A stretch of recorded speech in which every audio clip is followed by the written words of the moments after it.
Hello，大家，我係英倫爸爸啦。咁啊，今日覺得喺身在英國嘅香港朋友咧，係越嚟越有福氣，因為多得發行團隊嘅努力咧，我哋係今年係可以幾乎同香港同步，可以睇到今年嘅賀歲片《夜王》。咁今日好好彩啦，可以集齊大家畫面見到五位導演Jack、子華神、Sammy、Louis 同埋小野五位重量級嘅嘉賓同大家拜年同埋做個訪問啦。咁多謝你哋先。嗯，雖然我喺英國生活咗5年啦，但係呢幾年就算唔喺香港咧，都有機會可以睇到幾位嘅電影作品嘅。咁當然好多支持者都會更加希望可以喺英國睇到子華其他嘅演出或者 Sammy 嘅演唱會啦。咁啊，首先同大家 warm up 下先，唔知五位有冇嚟過英國咧？如果要喺腦入邊 search 英國呢一個 keyword，你哋第一時間彈出嚟嘅畫面會係咩咧？會係好難食嘅嘢啊，成日落雨嘅天氣啊，定係中文版嘅英國嘅國歌咧？幽默感啊，我會諗。記得喺英國搭的士嘅時候，嗰啲的士 taxi driver 即係好幽默咯，喺個傾偈嘅過程，即係睇到一種屬於呢個地方嘅風土人情嘅一種幽默咯。我就諗起嗰個咧，嗰個咩 Tower 咧，嗰個 Bridge Tower 定邊度嗰度咧，即係亨利八世殺埋佢老婆嘅地方咁，軟禁佢個地方啊咁樣咧嚇，我唔知點解咧嚇，好似因為上次睇過啊咁樣，定冇睇到，所以念念不忘，係好恐怖嘅地方。Fish and chips 咯，同埋你都講得好啱啊！頭先嗰啲咧，即係幾難食嗰啲嘢係真係。我中意喎。Fish and chips 係最好食。我中意食乾爭爭嗰啲嘢。我 exactly 食過嗰啲漢堡包係全世界只有去英國先揾到啊！就買到成5-6磅啊，咁好鬼貴喎咁樣嚇。你哋咧？喂，但係唔係講到咁差嘅，唔係真係要保啊！韞住啲老條，真係一啲就好難食咁都。但係即係個海德公園係真係靚起上嚟，真係好靚啊！係真係。你哋咧？天陰嘅天氣啊，因為係陽光係真係比較少嘅，應該我每次去佢都好似天陰陰咁樣，好似就係落雨咁樣。咁同埋對於我人生嚟講，我印象最深刻係我嘅結婚嘅婚紗裙係喺倫敦嘅 Westwood 嗰度訂翻嚟，去咗嗰度 fitting 咁樣帶翻去咯，係啊。我就冇去過英國嘅，咁但係初接觸就係睇英超咯。嗰陣時好細，我諗係小學，即係第一次接觸睇波就係睇英超先嘅，咁就會好記得嗰啲節奏好快啦，好講機動性嘅足球係。我嘅印象係第一時間彈出嚟係 Camden Town，因為我去過嘅時候係，我記得係逗留咗好長時間，因為好多嘢睇嘅。咁啊，我覺得係，我嗰時都話，如果我再去英國咧，第一時間就要再去 Camden Town 睇下嘅。講下套戲啦，咁之前咧睇過《建功篇》嗰條片咧，最初係以為《夜王》係一套即係好純粹嘅瘋狂喜劇啦，但係睇落咧就會發現啊，原來有咁多鬥志啊，甚至係熱血勵志嘅元素。咁想問下導演Jack 啦，要將喜劇同埋正劇兩種咁唔同嘅氣氛撈埋一齊，處理上有冇咩難度咧？其實對我嚟講都幾大挑戰嘅，因為我以前亦都係比較少寫喜劇啦，即係但係今次想用嗰個方法就係、即係因為始終喜劇或者笑可以嘅搞笑啲嘅場口係容易好多令觀眾投入角色嘅。咁啊，先俾你哋笑一笑，投入咗個角色啦，跟住就開始見到佢哋感情嘅一面。咁深入咗知道嘅感情，再嚟一場佢哋搞笑，你又會覺得再好笑啲。咁所以就不停喺度做緊呢一個 cycle 咁樣去做咯，都幾好玩嘅，我自己覺得。咁啊，留意到呢一套戲今次就有位女編劇參與啦，何妙琪啦。咁套戲入邊有兩幕都係比較細膩啲嘅，即係試鞋同埋即係耳環呢兩幕。咁會唔會係即係導演你都覺得唔想嗰套戲嘅走向會太過老，所以就要即係有翻一個女編劇去平衡翻女性角色嘅一啲心態咧？其實係嘅，因為呢部戲好多女演員女角色啊！我諗係我入行26年之前嗰啲加埋都唔夠呢部多啊，基本上。重女啊！所以真係重女。咁其實一定，我覺得開頭度劇本我自己都覺得即係一定要有一位女編劇幫我手，因為嗰個唔係未必係寫劇本嘅經驗問題，而係個心思細密。咁譬如你頭先所提及嘅鞋鋪嗰場啦，同最後即係跌耳曼嗰場，其實兩場都係何妙琪寫嘅。咁我係非常非常之中意呢條線。問下子華神啦，之前呢兩部戲係比較沉重啲嘅，你對上兩部戲。咁今次夜王咧，見到你嘅狀態係鬆翻晒，好奔放。咁想知隔咗幾年之後，你再真正去演一套喜劇，你自己嘅心情會係好過癮啦，定係其實個壓力都反而係會大咗咧？又冇乜壓力嘅，係都其實唔係淨係我諗好多我哋香港都好耐冇有過喜劇呢樣嘢啊！即係好似忽然間係一樣好耐冇嘅機會，又再降臨啦咁樣，有種咁嘅興奮嘅其實。咁我哋最初仲係冇咁啊，當然重女啦。最初冇咁重喜劇嘅，係我哋係好似拍咗幾日，好似咦唔係喎，搞多啲笑好喎，跟住嗰啲笑嘅荷爾蒙就爆棚啦，又開始覺得冇講笑。由今日開始，我可以笑的話不要哭啊！真係，總之有機會我就笑，哪怕飲啖水我都要，即係一種其實係搞笑片做笑片係一個你可以話一個好無情嘅過程嚟嘅，就係我乜嘢都唔計㗎啦，我搞笑總之要好笑就用盡所有嘅方法，咁佢入咗嗰個 mode 嚟到做咧係另一個狀態嚟嘅，係好好玩嘅狀態嚟。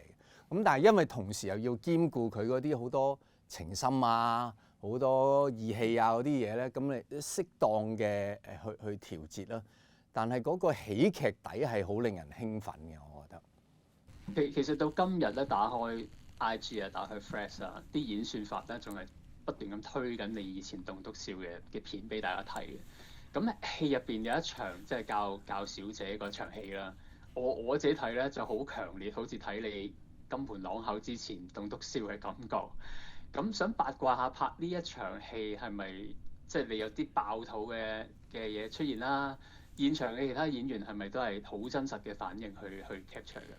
大部分都係寫低咗嘅對白嚟嘅，咁中間又加少少自己嘅嘢啊咁樣啦，咁又原本又冇咁劇場化嘅，又因為 so happen 企喺我隔離嗰阿倫，咁佢又係做劇場嘅，咁就唔知點解大家忽然間有種劇場嘅節奏啊，嗰個 presentation 都有少少咁，又因為又真係其實係對住當時我哋一班嘅舞小姐，即係成班係真係睇住好似觀眾咁嘅。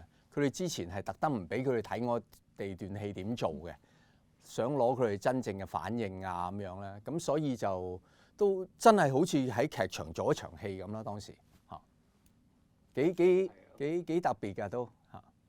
呢場戲我都覺得大家到時入場可以特別留意下。都好難留意嘅，其實。嚟緊就想問下 Sammy 啦。係。咁首先真係要讚一讚 Sammy，因為咁多年都未喺銀幕上係見到你呢一面啦。V 姐嘅角色咧其實都好立體嘅，即係又有一種大家姐嘅霸氣，但轉個頭又會有一種收埋喺心入邊嗰種脆弱。咁想問下Sammy，你當初接到個劇本，要喺呢種即係又強悍又有啲女人味嘅之間去切換咧，對你嚟講係咪一個大嘅挑戰？我記得第一稿，當我收到第一稿嘅時候，其實我就之後同導演見過個面嘅，我係有個少少嘅意見，好大膽咁提出，因為我覺得個角色寫咗出嚟，我覺得比較好係咪叫單向啊？即係好似淨係睇到 V 姐嘅一種面貌咯。咁我覺得人應該係立體啲噶嘛。你有時會軟弱，有時可能對每個人嘅 conversation 你會有唔同嘅語氣、唔同嘅情感嘅表達啊。咁所以我就同導演講，既然 V 姐係一個佢以前喺佢職場生涯都做過媽媽桑，佢應該好了解作為小姐一種心態，或者佢好明白女人嘅心態。所以我同導演講，係咪應該有翻一啲 V 姐同唔同嘅小姐啲情感嘅戲咧，或者我特別理解佢哋情感需要嘅啲戲份。咁我覺得作為女性觀眾嚟講，會好容易投入咯，就好似你頭先講嗰兩場戲，我諗女性觀眾睇嘅時候會好容易去對號入座，將自己嘅情感投射落去咯。咁我好喜歡導演後尾加嘅呢啲戲啦，同阿路都有一場嘅。咁會將 V 姐整個人立體咗咯，唔係每次出嚟都係霸氣嘅一面咯。咁同 Louis 傾下偈啦。咁 Louis 今次演嘅 Coco 姐就係一個好有義氣嘅媽媽桑啦。咁作為新生代嘅演員啦，咁除咗個劇本設定之外，你自己有冇參考過譬如一啲經典嘅港產片去透視下啲演繹啊，或者甚至揾過呢啲真人去傾下偈做 research？有啊，因為其實我哋除咗我之外啦，即係我哋嘅 EJ Girls 啊，都真係有例如我自己有睇《星星月亮太陽》啊，即係以前嘅一啲都係冇小姐嘅電影啊或者劇集啊，咁參考係一定會有。咁另外導演又好好啦，即係有安排到我哋真係去。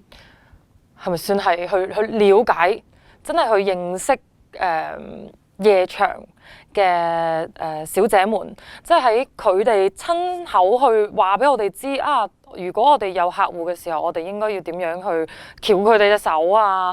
或者點樣去氹佢哋，令到佢哋有賓至如歸嘅感覺啊？我哋會有啲咩 serve 佢嘅，即係嗰啲酒杯嘅墊你要擺定，然之後幫佢擺嗰個杯啊，即係嗰啲所有嘅細節都有分享，甚至乎一啲小姐嘅心態，佢哋經歷咗遇過啲咩有趣嘅事啊、奇怪嘅事啊，又或者令佢唔開心嘅事啊、開心嘅事，佢哋都會有同我哋分享咯，係啊。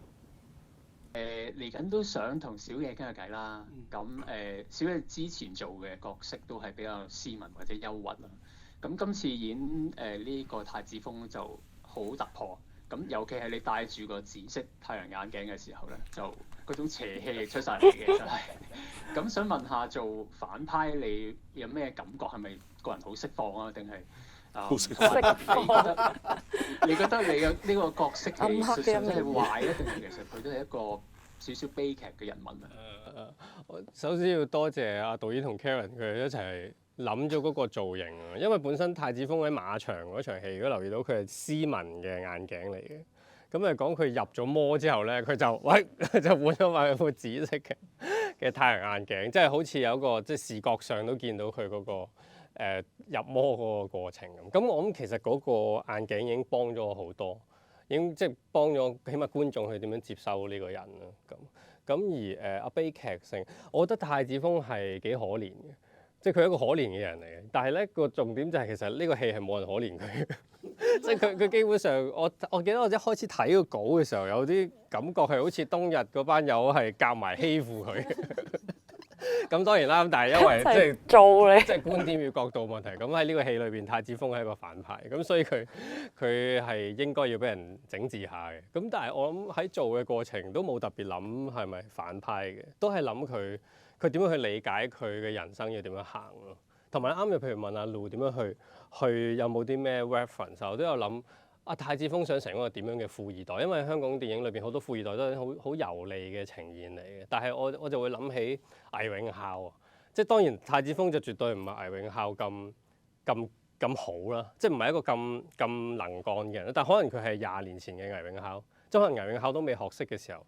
可能係好似太子峰咁，太子峰想佢20年後，可能係好似魏永孝咁。咁係我準備嘅時候其中一個切入點去諗呢件事咯。係問一條問題啦，咁就假如咧你哋5位而家有機會飛過嚟英國同我哋觀眾借票，但係個行李咧只可以帶1樣食物或者帶1樣其他物件過嚟，咁你哋會帶咩咧？我講先。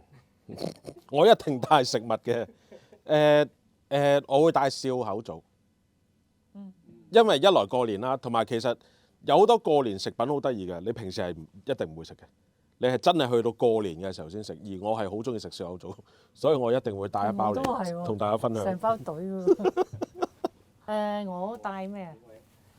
你冇得帶笑口棗啦，我帶咗。嗰隻拍出嚟入邊有紙條嗰隻係叫咩啊？拍出嚟有紙有個條月餅，係係咯，嗰啲月餅嚟喎。唔係嗰隻一拍入邊有一條幸運曲奇啊係咪嗰啲啊？幸幸運曲奇啊！幸運曲奇入邊嗰張紙要有夜王嘅對白咯，啊好啲精警嘅對白，睇完就可以回味咁樣。邊一句對白啊？又就係睇下佢抽中邊個子咯。華嗰對白，開心好緊要，或者世界加大我哋照下，要好長喎嗰張紙，好大塊。好大卷啊！我會帶蘿蔔糕應該會整啦，帶啲鮑魚過嚟啊，罐頭啊，特價特價罐頭鮑魚。我就會帶即食麵。嗯，已經好好食㗎，你去到嗰啲地方咧，即係我唔係詆毀英國，我試過有一次喺歐洲由英國一路殺去歐洲啊，去埋柏林啊咁樣咧，係一路都做咩咁凄慘嘅呢啲沿途都冇嘢食嘅，係可以直終於去到一間7樓嘅越南鋪食咗碗粉咧，淨覺得哇！真係有冇咁好食嘅嘢？但係如果我有一個即食麵，我覺得贏晒啦已經，所以係我諗你哋都食唔少即食麵係咪先？嚇係啊，comfort food 嚟嘅呢啲係。係啊，真係 comfort，好 comforting 啊，係真係。但係睇亨利八世點樣做低佢老婆，一路食即食麵。你咧？你帶咩啊？我會帶辣椒油咯，應該好似應該到時大家都會想加下。即係啱食麵晒喎個可能加組合。係啊蘿蔔糕你嘅又麵加加鮑魚落2滴辣椒油，太辣笑口棗，跟住我個甜品嚟嘅係嘛？仲有埋個 slogan，哇！真係正啊！好啊，咁啊多謝各位啦。咁今日同我哋英國嘅觀眾見面啦。咁嚟緊2月20號記住咧入場去睇呢個夜王。咁多謝各位，多謝大家，新年快樂！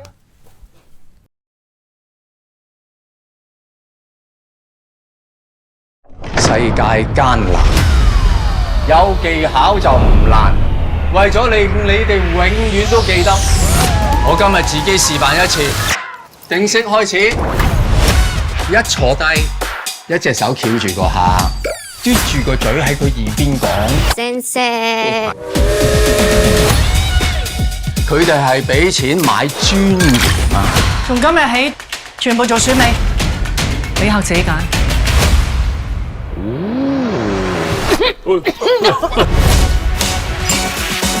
乜嘢都會傾，所以你哋乜嘢都要識。搭車送你一程，搭啱爹，可能送你一層太古城。直鋪都打和咁堅，贏輸都係鋪起兩鋪紙，咁你都會記得我啊！將自己嗰啲 market value 全部 show 晒出嚟。天下男人皆可殺。我叫菜菜子，我下海啊！呢一位係嚟應徵做媽咪嘅。我係嚟做小姐嘅噃。如果他朝有一日咧，你真係開鴨店嘅話咧，我富江道 fire 做你頭牌。我哋先係專業。歡迎光臨。我叫做 Francesca， 今年係19歲半。你老實啲喎。等我四捨五入，我19歲。乜嘢四捨五入啊？有佢。